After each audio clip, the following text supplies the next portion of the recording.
Hi guys, welcome back to my channel. If you're new here, my name is Jane Ezinobi. I'm a flight attendant, a wellness teacher, a chef, a perfumer, and also a vlogger.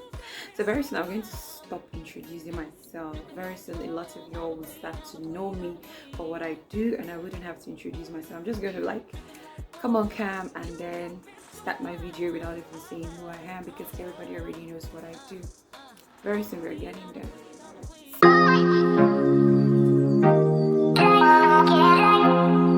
So guys, I welcome you all to Storytime with Jill. For those who already know me on especially Facebook, you know I do lots of talk videos, lots of counseling, advice and the likes of it. So I just felt okay. So in this video, I'm going to be telling you all how I became a flight attendant, or how I got my license and all the things I did, how I searched for a job before I finally got a job as a flight attendant, and you know, everything I did, basically everything I did before I finally got a job. Now please note that my method might not actually work for you. Your method might not actually work for someone else. So I'm just sharing this story with you, so at least to encourage you, if you're out there and you really want to get a job in the aviation industry, like you're really serious, you want to do this. I'm just trying to encourage you that don't give up. Yes, it might actually seem so difficult, but trust me, one day luck is going to smile on you. I got my license in 2013. I was still in school, and then I really became serious about this, joining the aviation industry. I really wanted to become a flight attendant. Then I was already sure. I liked everything about it. I've always wanted to fly. I've been flying since I was a little child, as a passenger, not as an aviator.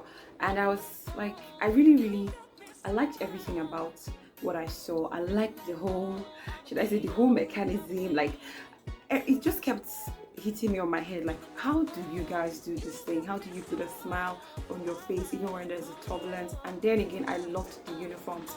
I've always admired uniforms. I've always wanted to be a uniform person. I went to a military school, so I've always wanted to wear uniforms, be it as a military personnel or as a flight attendant. But I felt flight attendant is much more ideal than, imagine seeing me as a soldier. Well, it should have actually turned out great. My parents weren't the type to ask you, oh, what do you want to become? They just sent us to school, and we had to choose our own right path ourselves. Well, that's too bad though, but I felt okay, I really wanted to do this. So I was in school then, and then I started to save up for it, and then it cost 250,000 or 300,000 to go to enroll in an aviation school.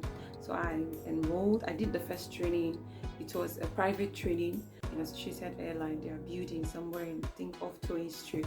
So we did the first private training, and then we did the drills, the ditching drills, evacuation drills, and all that.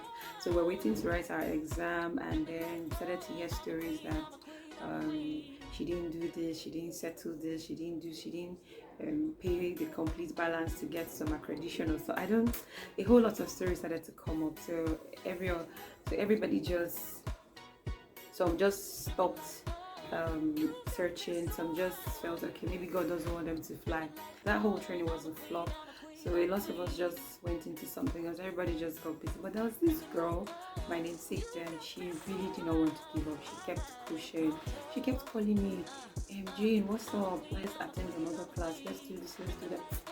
But then I was like, maybe God doesn't want me to do this thing, or maybe it's not my calling, maybe it's not. I had a strong conviction that this is really where I wanted to be. I just felt this is what I wanted to do. This is the kind of job I really wanted to do, and I knew I was going to come back, but she was really disturbing for me to come back. And then I finally went back in 2013. Towards the end of 2013, I had to enroll in another aviation school, and then I had the training, wrote my exam, I passed, and then I got my license. Now, it's not just about getting the license. So after getting the license, that's where the real job begins. Lots of times people ask, I want to attend a flight attendant school, or I want to enroll for a cabin crew training, and once I do that, will I get a job? Is a job waiting for me? My dear, job is not waiting for you. a job is not waiting for you, except you have one kind of magical connection, or your father is the owner of the airline, or you know somebody that knows somebody that knows somebody. But a job is not waiting for you. So don't let anybody even deceive you and tell you that once you're done with the training, one job is waiting for you, automatically become a flight attendant. Just like the Big Brother show, where maybe you apply the first time, they don't call you back. You apply the second time, they don't call you back. You keep trying till they finally call you back. That's exactly how it is. Don't let anybody sugarcoat it for you that, oh, once you're just done with the training, you're going to come out and the job is ready for you. It's just like going to school, to university. You come out with first class and then you expect one job is waiting for you. It's not true. So that's how it is. You go to an aviation school, you come out, you're going to start to job hunt. You're going to start like job hunt, like seriously. And at that time, I was never going to back down. I wasn't going to give up. So because for me to have taken all the pain, saved all the money to become one, to get the license, I felt, okay, no, I'm really going to do this. So I started to apply. I remember one day I and my friend, we walked around, was it Tony Street or some street in Ikeja? Then we had First Nation, we had was it IRS? We started to apply. Like, I made all my credentials, I made photocopies of all my credentials, my CV, like everything you might need. I submitted it. Even I gave gate men, I gave all the security staffs at the entrance. I was just submitting CV. I'm sure that they actually used my CV to sell Sia, because I was, anywhere I go, anywhere I stop, anything aviation, I was going there. I went to NCA, I was submitting CV everywhere, everywhere. I just wanted to fly. So doing the training or enrolling for the training is at least a nice step. I'm not even going to say that I had the training gave me an edge. At that time, yes, I had the necessary training. But there are so many other steps, okay? After doing the training, you have to go for medicals where you'll be checked. You have this ECG, you have your ears, your height, your eyes, so many other tests that is very, very vital to the aviation industry. Once you've done that, you get a medical certificate, and then you apply to get the license after writing the NCA exam. Once you pass, and then you get your license, and then the whole journey will start. So don't let anybody sugarcoat it that, oh, once you're done with your training, you're going to get a job somewhere. I walked around the whole Lagos state. I went to the airport, I met anybody I saw in uniform, any flight attendant, any pilot I saw in uniform. I was just submitting my CV. When I say CV, I submit my CV, my credentials, school document, everything about me. I submitted it to them with a picture attached. Like, I was going from one place to another. I went to Overland, I went to IRS, was it IRS? Or I went to First Nation, I went to there's this airline that came out one time, was it Discovery? You know, I was submitting everywhere. Though I later got a job as a private flight attendant, where you have to fly in a private jet. I didn't want to limit myself to just commercial airlines, so I was going anywhere, both private, both commercial, anywhere. I was searching. I'm sure they used my CV to sell suya at some point, because my CV was everywhere. I went to Dana at some point.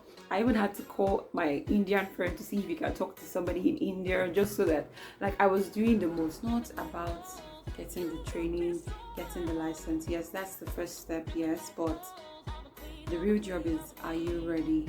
Are you a people's person? Are you a team player? Do you have customer service skills? Are you ready? Sometimes people just want to join the aviation industry or become flight attendant because they feel it's glamorous, they feel there's no much stress. You just catwalk to the aircraft, you just shut the doors, and you meet different kind of passengers and all of that stuff. Trust me, there's so much more to that. This job is not like, it's not just all about glamour, it's not about looking good, makeups and all that. The minute you board that airplane and you shut that door, the safety of every passenger on board is in your hands. You'll be wondering, okay, how come I'm in charge of the safety of everybody on board? How come I'm this, I'm that? I'm not even a safety personnel. I'm not a nurse. I'm not a doctor. But trust me, flight attendants are first aiders. Flight attendants are safety personnel. Flight attendants are customer service representatives. Flight attendants are brand influencers. Yes, because you're representing a company, you're representing an organization. You will have to follow rules and regulation. You have to represent that organization correctly, just the exact way they want to be represented, or the exact way they want to be seen. So it's not just you about coming out thinking you can do anything you want to do, or you travel from point A to point B. There are days where you will travel from point A to point B and you'll be so exhausted you can't even take a picture, you cannot do anything, you're just tired, all you want is just sleep. You're going through heartbreak, depression and all that. I don't think that job is for you, because a lot of people will trigger you, even your colleagues will trigger you, because you're dealing with several people, you're dealing with different people from different areas, you're dealing with passengers, you're going to answer questions, even the ones that you're not at fault, even the things you do, the ones that you're not, the ones you've done, the ones that you're not at fault, the ones you've not done. You are the one the passengers will see. You're the one that will pour all the aggression, all the anger. Any passenger is angry with airpace, for example, they would focus on we, the flight attendant. If anybody wants to beat my boss, it is me and my colleagues. They will see it is me and my colleagues. They will pour all that anger, that aggression. It is me and my colleague they will beat. There are flight attendants that are abused. There are flight attendants that people would even hit. Some would push you, some will abuse you, some will push you to your, like, you cannot have it yet. And you won't be able to react, at least not physically. You might have other measures that somehow it just teaches you, and then you find out that you are becoming a very patient person. You just endure things. You just, because yes, when you've done this for a very long time, you're doing it every day, gradually it becomes a part of you. Find out that you're not reacting to everything, at least not negatively. You now have a positive approach to things.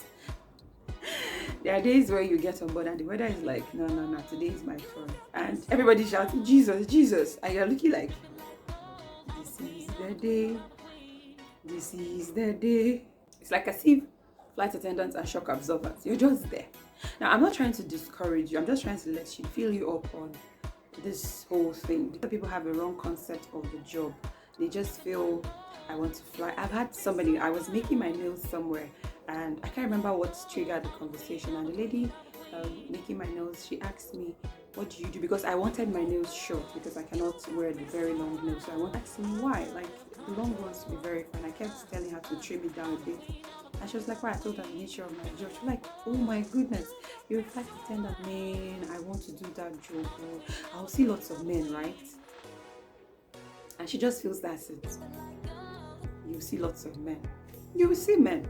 You will see men that would frustrate you. You see men that would push you. You see men that will tell you, you're not doing this, you're not doing that. My seat, my bag, my, and there are days you want to take a quit, like you're tired. You just cannot have it. You cannot have it. I won't say it's easier for the guys, because they also go through the same thing. But, it's easier to want to prey on the lady, especially when you see she's fragile, she's frail, and you just feel, okay, I can punch on this one. Compared to when you see a guy with all his muscles and he's coming like this, and you're like, okay, let me just obey instructions. Or when you're trying to talk to passengers seated at the overwing exit, and you're like, sir, I need to talk to you. I'm like, please, somebody told me, would you get out from my front? I'm like, maybe I've seen men. And these are guys. Or you see girls, like young girls, and you're trying to talk to them, and this person will just insult you. I'm like, would you get out from my phone? I'm not interested in listening. You're like, okay, if you're not interested in listening, I'll have to change you. She's like, I'm not getting up from, and they're embarrassing you in the presence of everybody. Then you absorb that shock. You will still smile. You'll still be positive. You're just like, okay, she's not talking to me that way. She's talking to the uniform. And you just say, okay, can I please change your seat now? Thank you. You still smile. You still have to. You smile. I remember the lady that trained me the first time. She said flight attendants used to put on a plastic smile. You just smile, even when you're not in the mood to smile. Imagine you reassuring passengers when you yourself, you even need a hug. Do you understand? So you're answerable to a lot of things. You have passengers that come on board and fall in sick. You don't even want to go there. You would have to do everything you can to get that passenger back. You don't want that passenger dying on your aircraft. You don't want to. I remember an incident where I had a passenger who actually fainted on board. Trust me, you wouldn't even know where the energy will come from. All the manuals you read, every of your SOP, SCP, everything you would have to come in play. That's why it's very important to read. So flight attendant is not the kind of job where you just, okay, I have all the time, I want to catwalk, I want to do my hair, I want to do my nails, I want to do this. I feel there's hardly time for that. That's the 2 days off. And there are times when the 2 days off is not enough. You want to do your laundry, you want to make your hair, you want to change your nails, you want to at least attend to other things, your family and every other thing. If you have a business, you want to also do all of that stuff. And then you get on board, somebody just collapsed on board. You've been trained. Yes, I told you, we're first aiders. So you've been trained. You have to look for every means possible according to your manual, your standard of operation, to make sure you resuscitate that person.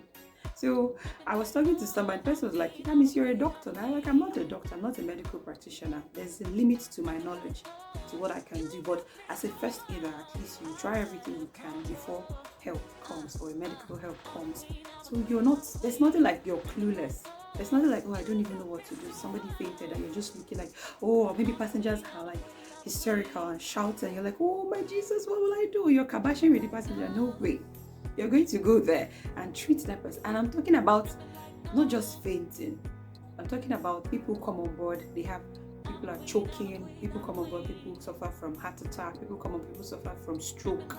People come on board, people suffer from diabetes. You just need to have at least a good idea, a good knowledge of what to do when you see situations like this. To be quick to make decisions, positive decisions. You're not going to stand there and you're clueless. The captain who in then, okay, we're going to land or divert or land this aircraft or so. So it's not as glamorous as a lot of you think. Trust me, once I take off and I do all my sectors and I land, I'm like, thank you, Jesus. At least today was a good day. Flight attendants are safety personnel on board. Your primary duty on board is for the safety of passengers, not even the comfort, not even about pushing your trolley and catwalking in the galley or catwalking on the aisle and all that. You need your safety personnel on board. Anything safety, you're there. You know how to administer an oxygen, external oxygen. There are times where passengers would even ask you questions like, okay, what am I to do, or what is this, what is that? So you cannot be clueless. The job doesn't permit you to be clueless. The same way you've been trained is the same way the next person flying with you has been trained. So you, in as much as yes, teamwork, at least the little ones I cannot remember, can assist me, and together we can at least achieve a great flight. But you cannot afford to be clueless, especially when it's a medical situation. That's why you keep reading your manual. You just keep reading. So when people come to me and like, okay, I want to become a flight attendant, it's a beautiful, you just have to be prepared. So yes, the job is not it's not just all about glamour, makeup, looking good and all that. There's so much more. I always say it, flight attendants are amazing people. They are brilliant, because for every successful takeoff and landing, trust me, you're the real MVPs, because it's not easy. It's not beans. It's not beans to get up there and come down. You're going to face at least minimum of 100 passengers asking you, what am I to do? I cannot store my bag. This cannot happen. That cannot happen. And just pray that, okay, there's no emergencies. When I say, even if it's the slightest of emergency, no emergency is too little. No emergency. But if it happens, you need to be knowledgeable to know what to do. It's not about you saying, oh, I like this girl, I like her job, I like what she does, I like that she travels from one place to another. Yes, that's fine. Okay, but you need to have a passion for this thing. When you have a passion for it, it becomes easy. Okay, you really love to talk to people, you're good at settling disputes, you're good at, you have this positive aura that when people just see you, they can easily relate with you. And now, yes, these are the qualities you would want to possess. You need to, I love to read. My job did not just come easy. It didn't just come easy, okay? Don't just, you got the license now, then the job is going to come to you easily, okay? Even if you get the job, maybe you have a connection, or you got the job by merit or whatever it is, you need to be prepared for the job itself. Trust me, it's a very sensitive job. It's not something that you just get up and say, okay, yes. So every takeoff and land, I always say, thank you, Jesus. This one was a successful flight. No emergencies, no medical emergencies, no nothing. You don't want to have a passenger that has been falling sick on your flight, where you have to, everything challenges everything that you've read, and you just, at that time, safety, you want to make sure this person is fine before medical help comes. Now, I'm not discouraging you. I'm not saying that the job is difficult. Yes, you can do it. If I can do it, why not? I won't say it comes easy, because it's something I really love to do. But if you're passionate about it, you really want to learn, you want to know, you want to you want to learn, you want to know, you're just working on yourself, you're developing yourself. Okay, how do I relate with passengers? How do I relate with people? What are the qualities I need to drop? What are the qualities I need to possess? You're just developing yourself, not even because of the job, you're just becoming a better person. Trust me, to be very, at least a bit easier for you than when you're just, I have to fly today. They've paid me salary. I have to fly. So you just get up, roll your trolley, and you will see the difference because you're not just prepared. You're just there. But if you just keep developing yourself, keep working on yourself. You cannot be perfect. At least you're someone that you're ready to learn. So you cannot be perfect. But I applied, and I wasn't called. And those Ab initio, some of them were called, and they called me. Like, what's up, bro? They've called me for the job. I was like, okay, well, good luck to you. I applied the second time, I wasn't called. Sure, they told me that I'll be on standby until the last time I was called. So guys, I just thought I should share my story with you all. So if you're waiting, don't just wait. Don't just say, oh, I've sent my CV and they will call me. So while you're waiting, don't just limit yourself and just say, oh, I've submitted, so whenever they're ready, they will call me. No, you can work more on yourself, develop yourself, because you're at an advantage. Because when you get the job, you already know what to do, what not to do, so it comes easier for you. So don't just sit back, relax, and say, oh, I've submitted, I've gotten the training. Do everything you can. Work on yourself, how you talk to people, how you relate, how you work with others. Work on yourself, develop yourself, so when you get the job, it becomes easier. Flight attendants are first aiders, so you can actually start to read about aviation medicine. You just start to know more about when anything happens, you're already prepared, like better prepared even than the next person who even has an experience, because you already developed yourself. Guys, thank you all for watching, and please don't forget, you can drop a question for me in the comment section. I'll try to answer them as much as I can. Drop a thumbs up for me. You can share also, and don't forget, subscribe, turn on the notification bell so that you can be notified, so you don't have to miss any of my video when I post them. See you in my next video. Bye.